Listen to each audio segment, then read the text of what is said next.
Today, President Joe Biden shared harsh words for Russian President Vladimir Putin, referring to his actions in Ukraine as genocide. Russia tonight is now turning its attention to the eastern parts of Ukraine. New atrocities are being uncovered daily from areas where troops retreated near the capital of Kyiv. As all this plays out, millions of refugees are seeking sanctuary across the border, and countless volunteers are rushing to help. And among them, a local chef who traveled all the way to Poland to help in any way he could.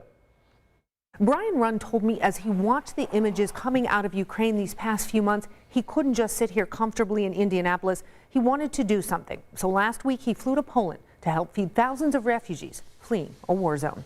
Hands in the middle. Ukraine on three. Ukraine on three.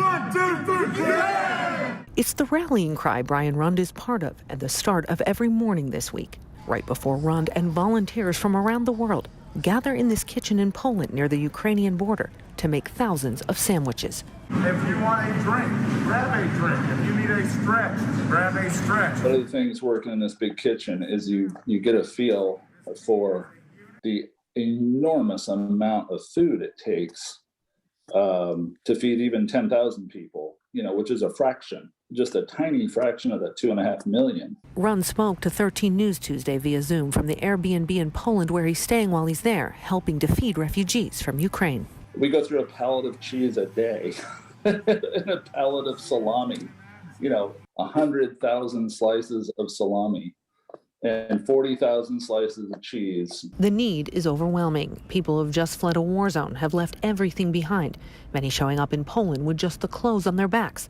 and what they could carry. A lot of these people haven't eaten for God knows how long. Most of them are women and children. Children, mothers with children, and older people. I can't even imagine what's going through their minds. He doesn't have to. Rund has heard the stories from people who have seen the atrocities of war. What the people here will tell you who've been in Ukraine is that it's much worse than what we see, on TV. I mean, it's horrifying. And that's something that never leaves my mind. Still, every morning, Rund returns to a kitchen with hundreds of volunteers like himself. Everyone trying to stay encouraged with moments like this.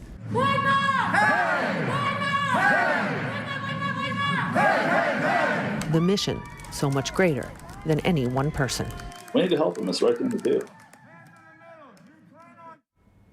If you would like to help Brian's group provide food for refugees, you can donate online. We have a link posted for you tonight on WTHR.com.